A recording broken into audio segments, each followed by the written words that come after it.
You don't deserve the queen. I don't deserve it. Everybody at home, I don't deserve the queen, but welcome. Queen bee.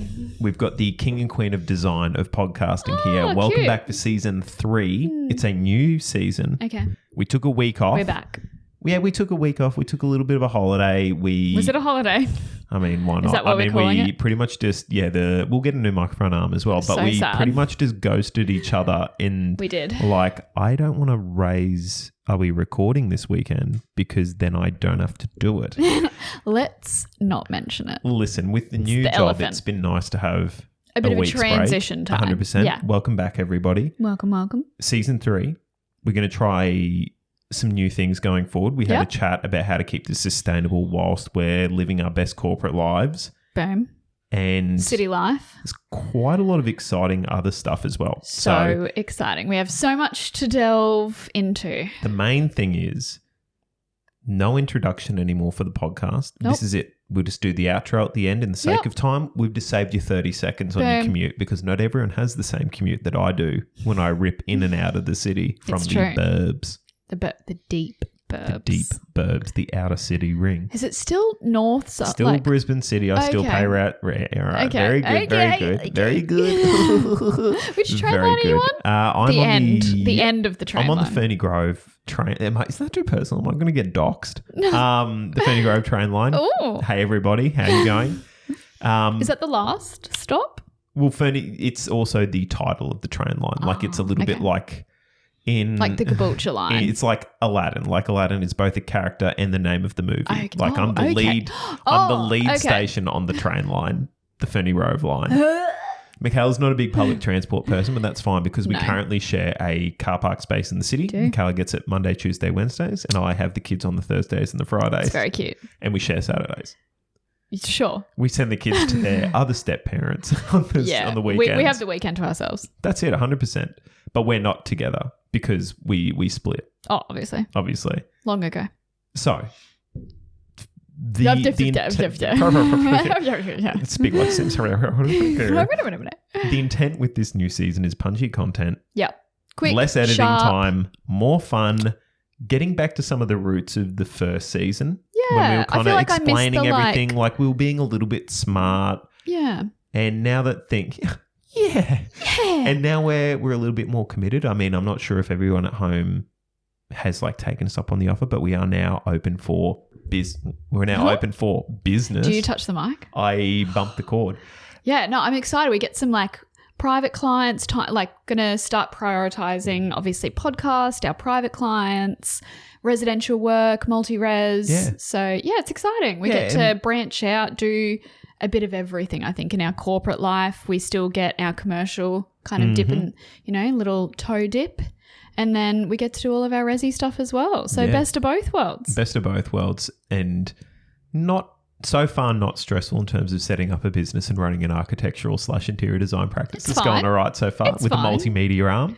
We've got insurance now, so that's a big one. Yeah. So we can just start saying whatever we want. I mean, just unsolicited advice left, right, just and don't centre. sue us, people. Please don't. There's just a Scout's honour behind that. Obviously. So if you want to get in touch, get in touch. Yeah, doesn't speak matter to what the the scale. people. Doesn't matter what Yeah. the scale of the project is. If you got a bathroom that you want to have done, we can Hit do us up. bathrooms. If We you want to can- do a whole house, we can do a whole house. We surely can. We can do whatever. Yeah. Life's good. So It's great. what we're planning to do is return to our roots. Mm-hmm. So we're going to be bringing back things like home hacks. Yes. Which Michaela I might miss the now be old sitting home here hacks. going, I may not have a home hack, so I'm going to stress I've out got and try and 15 figure ready out. Oh to my go. goodness, do you? I don't. Okay, well that's fine. Well, hopefully we'll find it before I the do. end. So new season, new format. Yep. And to kick things off, because Boom. we're now in video form as well, Mm-hmm. I would like to now present Michaela the quiz that we're going to do, Yay. which is the BuzzFeed quiz, What Kitchen Appliance Are You? Oh, how random. I have done this quiz. Yeah. And I think I may have already stuffed it up because they're not high-end appliances. So What, we'll like get a to the end. microwave or a kettle? Maybe. Who picked So- this? Michaela, Yeah. we're now looking at the first screen for everyone at home. And the first question is, and I think there's only like 5 or 6 questions. All right, pick a protein. Okay, so pick a protein. So we've got salmon, chicken. What? I like saying it like that. Okay. Oh my goodness, we've got salmon, chicken, egg, Okay, beef. pork, beef, cheese. Beef. Beef it is. Yeah. Thank you, Getty Images. There's an ad for the iPhone 14. Now, we're going to be choosing a carb for our second question. So we've got bread, pasta. Potato. We've got bread, pasta, potato, rice, corn, and pizza. Pasta. For sure. Have you seen all the little kid on like the internet with the corn thing? Oh, yeah. Yeah, that's loves corn. Very, very funny. What did you say? Pasta, sorry? Obviously. Pasta it is. All right, we're going to be picking a veggie now. So we've got the real good greens. So we've got broccoli, lettuce, spinach, kale, cabbage, radish. Oh, love radish. Really? Yeah, radish, come at me. I don't. I've just come off fresh salad. A pretty decent half an hour bullying session where I got made fun of not eating foods with Mikaela. Yeah, weird. So I've not had radish before. So let's lock that in. Of course. What was the last meal that you ate today? Breakfast, lunch? Breakfast. We just had lunch. Breakfast, lunch, dinner, afternoon snack, brunch. I'm fasting. Oh, wow. Well, obviously, I love that that's an option. Everyone at home, we're fasting, but the answer is lunch. Lunch. We had lunch together. Okay, we're going to be choosing a dessert now. Oh, this is actually really important to me. Chocolate bonbon, flan, mousse, pie, brownie, cake.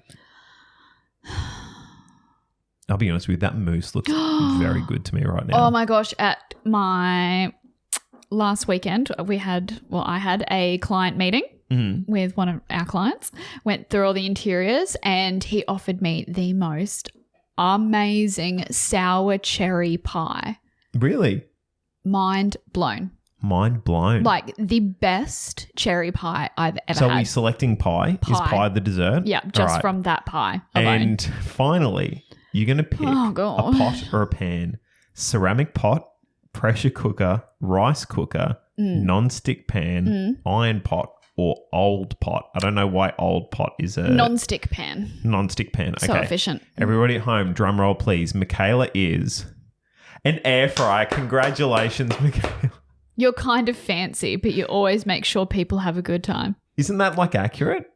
An air fryer. I got a... Where did you find this quiz? I got like a toast cheese sandwich maker when I did it. Like a jaffle maker. Of course you did. Bit basic bitch for me.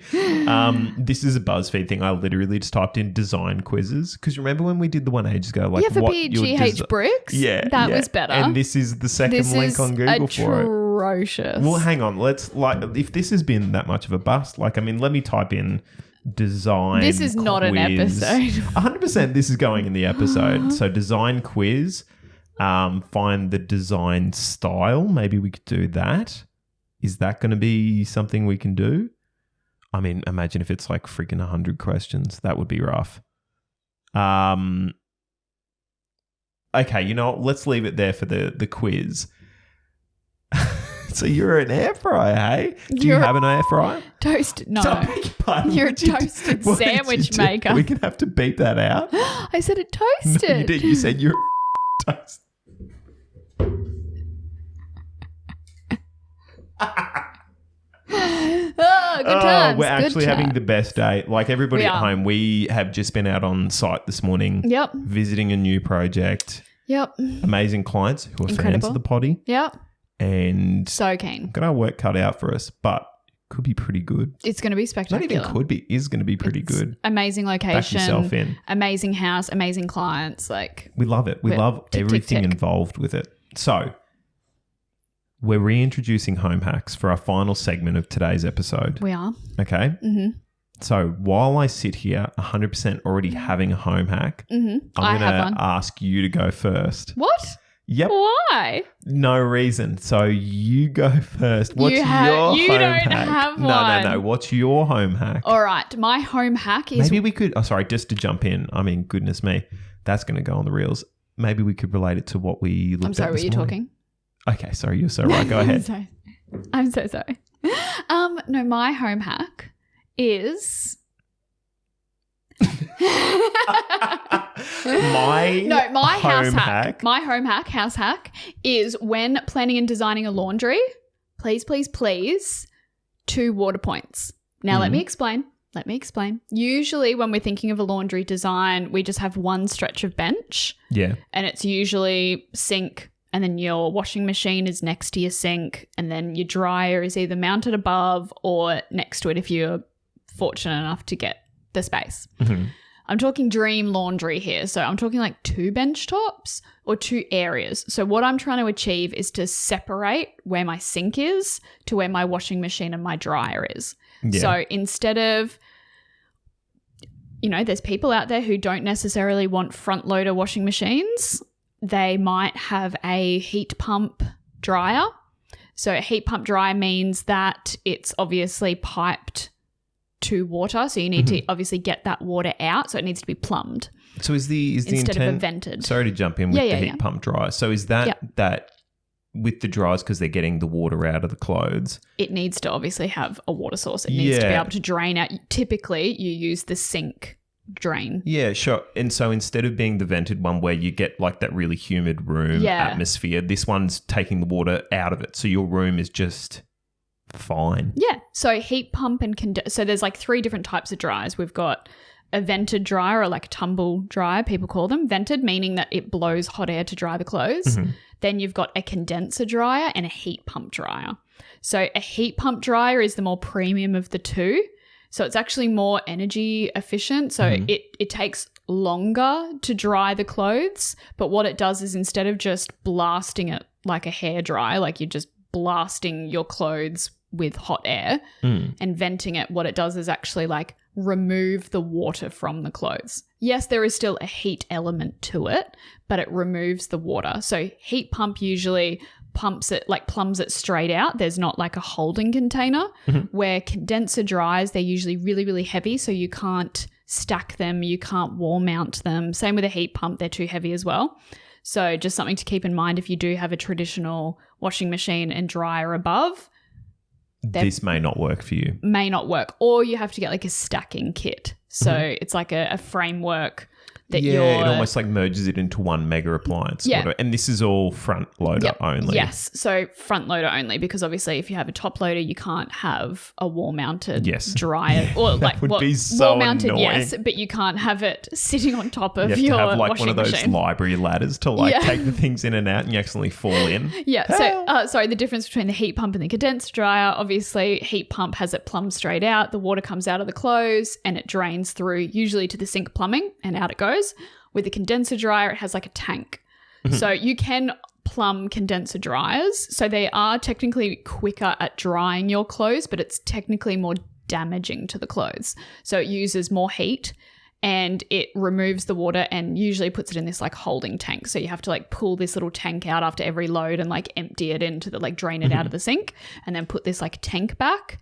So it doesn't have the energy efficiency that a heat pump does, so it's a bit more costly to run, but it dries the clothes probably quicker, but not as careful with your clothes. Your heat pump dryer is going to obviously be better for your clothes, better for the environment, and it's all plumbed in. There's no holding tank. Yeah, I guess there's almost like a Venn diagram of sorts where you've got time in terms of how long it takes to do it, speed, and then probably efficiency. And so you can only really pick 2. So with the heat pump dryer, you're picking the efficiency and I guess what was the other one I said? Like quality. Yeah, the quality. Speed. Speed, yeah. So like you're going to lose that. Like it's going to take longer, but the clothes aren't. Where if you need something snappy, you're probably at a risk of hurting your clothes. Yeah. And then also with heat pump and condenser dryers, I'm not sure about condenser. I've only ever bought heat pump, but heat pump dryers, they've got like steam functions, particular brands as well. You can have like steam garment options for your clothes, so you can literally like almost like dry a linen clean. Shirt, yeah, you can almost like dry clean your clothes. I do like using at home, the steam refresh on the washing machine. I've got the Fisher and Paykel one for my linen shirts. I know, and then I even went over the top and I did washing machine and a dry both with steam function. So that's dope. I don't have to wait. Like if I've got a whole load of washing, or you have linen bed sheets or something, like you can do the whole thing. Yep. That's very good. Or it's not going to stop me using the dryer or the washing machine Anyway. Love that. Back to the house hack where I said 2 water points. So instead of relying on that sink location, you could actually have like a galley style laundry, which is very, very common, with like one whole row of just bench and sink, overhead cupboards, all your hampers, storage underneath. And then on the other side, I would do all of my like full height linen storage or full height like broom cupboard, mop. You want somewhere to put your hamper, basket, all of those things. And then in that stack as well, I would actually raise a heat pump dryer and a washing machine and put it almost like on a plinth. Oh, yeah, you've done this before. Because again, why people always go more towards top loaders, and like my mum we always had a top loader growing up, and it was like so much easier because you can just add garments as you go. You can add garments in the new front loaders nowadays. You can pause it. But you used to be able to like, you can't drip dry things, for instance. You can usually fit a lot more. The capacity in a top loader is a lot larger. So when you're doing like all the sheets and quilt covers, and you could actually wash whole quilts in top loaders. So there is pros to that. But obviously having a front loader means you're always bending down.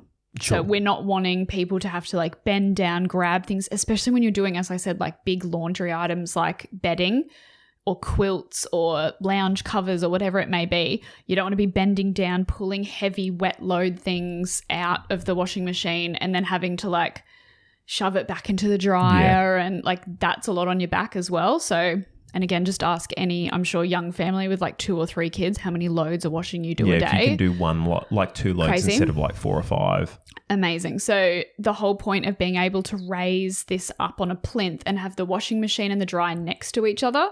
So different brands as well will have different hinges for your doors. Mm-hmm. So some are like left hinge washing machines and then right hinge dryer. So you always want to stack them accordingly, and sometimes if you've got a sink location, you have to put the washing machine next to that. So sometimes the doors are opposite to each other, which just are irritating. You don't want to have to like pull in, go out around the door and then back in. You just want to go straight, almost like I was going to try and do like a Lady and the Tramp spaghetti thing, but that doesn't really work. So I'm going to let you jump back in. Thank you. So it's kind of, it's not, I said a water point, and I know I've gone off on a whole tangent here and we're talking about laundry design. Do we mean like drainage as well? Or? But yeah, that second point is to not have to rely on the sink plumbing location. So having a second water point, a second drainage point, it just gives you so much more flexibility. You can put your washing machine and dryer wherever you want. You can raise it up. You can have it at eye level.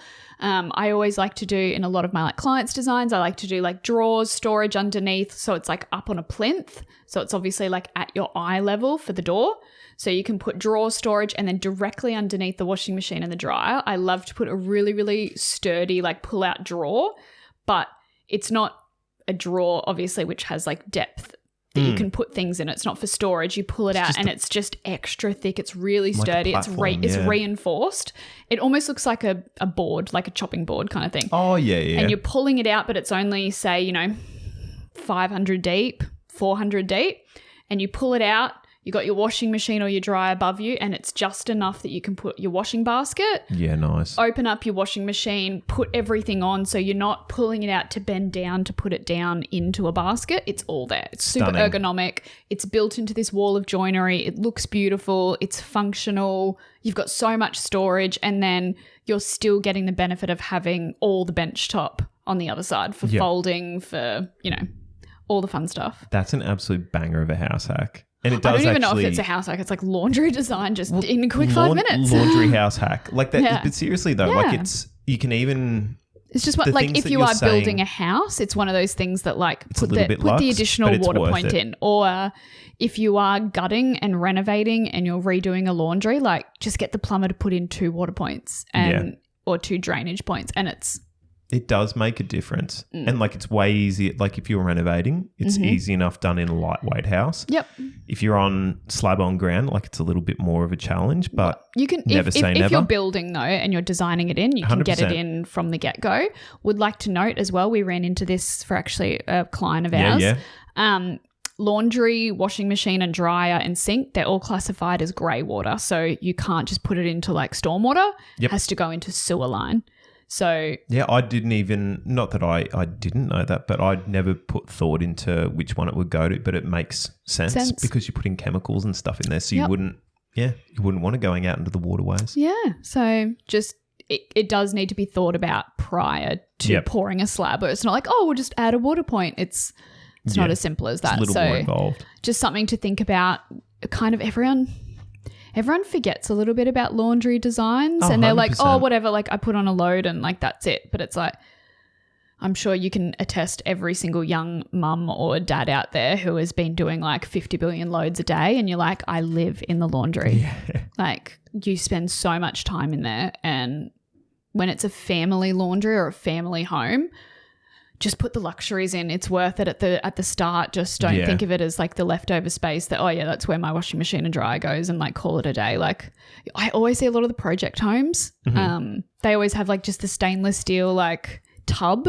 Yeah. And it's like, oh yeah, and they're like, you know, it's a laundry. Seriously, like you get a walk-in laundry, so there you go. Like this is exactly what we did. Such a like shame. It was just here's the laundry. And I'm like, okay, we didn't know any better. We didn't know more about it because it was the first time we'd gone and lived in a house where, I mean, not to make it sound like I was shield, but like where we would be doing all our laundry ourselves. Yeah. And like the attention and the amount of emphasis that's put on kitchens or the master ensuite, or I feel like laundries have just as much use and practicality. Sometimes, again, our generation, we're not known for being amazing cooks or chefs, or like with the era of Uber Eats and like everything gets delivered to your door.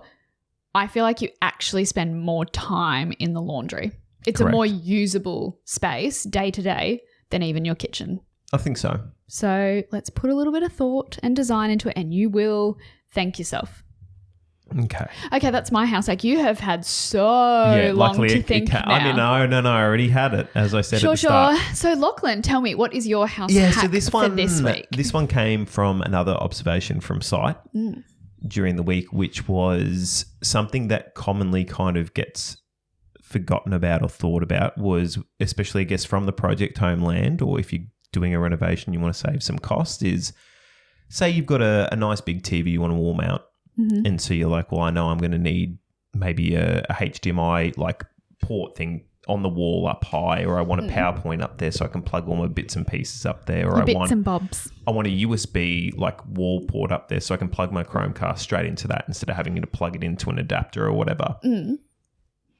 Planning out to make sure that the electrician installs that at the right height for you to then go and put your wall bracket for your TV on yourself. Now the key is, and I've not had to do this yet, but I can see why you would fall into this trap, is finding out where the center of that TV is going to be on the wall and putting the PowerPoint there, because that's where the bracket's going to need to go. So what we want to do is, as long as we've got a nice big enough TV and the viewing angles and everything is right, I don't know what your preference is, but mine is always to have it underneath where the bracket would be, because that's usually where you're plugging in all the cords and stuff. It kind of naturally discharges down from the bottom of a TV. Yep.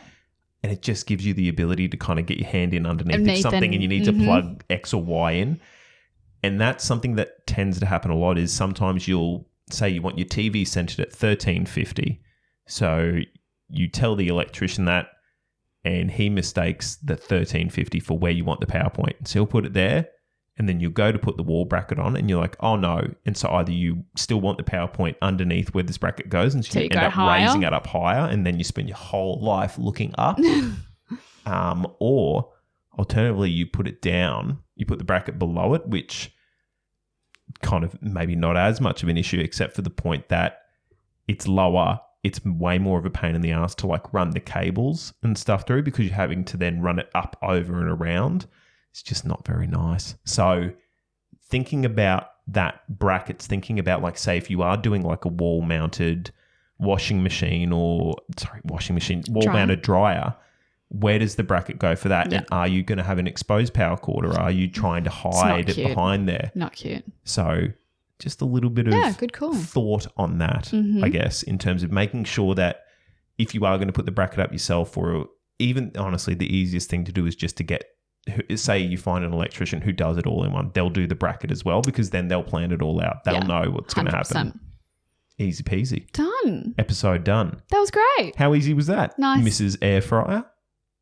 All right, sandwich press. That's still staying there. Your jaffle maker, I think it was. Oh, jaffle maker. So sorry. I don't mind a jaffle. You can put interesting things inside the sandwich. 100%. Well, thank you, everybody. Welcome to the new season, new episode. Yeah. We're done. Hopefully you've reached work. If you've still got something of a journey left, Go and listen to Parachutes by Coldplay. Good album. There's the recommendation to fill in the rest of your journey. Love it. That's actually not too bad. I might trademark that. That's pretty good. So, thank you very much, Mikaela. Yeah, thanks, Lockie. And we'll see you all next week. We've got a couple of banger episodes coming up. Yep. So excited. I mean, let's just rock and roll. Yeah. Hey? Let's play the music.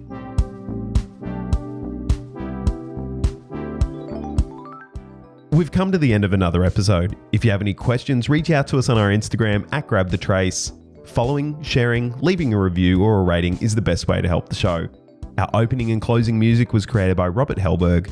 And whilst we try to help as much as possible, this podcast is of a general nature and won't be able to take into account your individual circumstance. If you need personalised advice, you should engage a relevant professional consultant to help make the best decisions for your situation. Thank you all for tuning in, and we'll see you next time. See you next time.